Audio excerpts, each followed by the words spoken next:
açım göğe kollarımı, ömrün şirin anlarının nefesinde duyul gedi.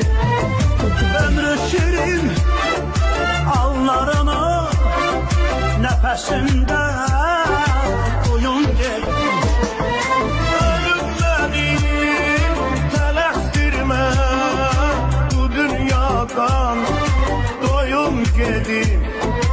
Eğer mende günah varsa koy onları yoyum gedi. Ölüm beni telektirme arzulardan doyum gedi.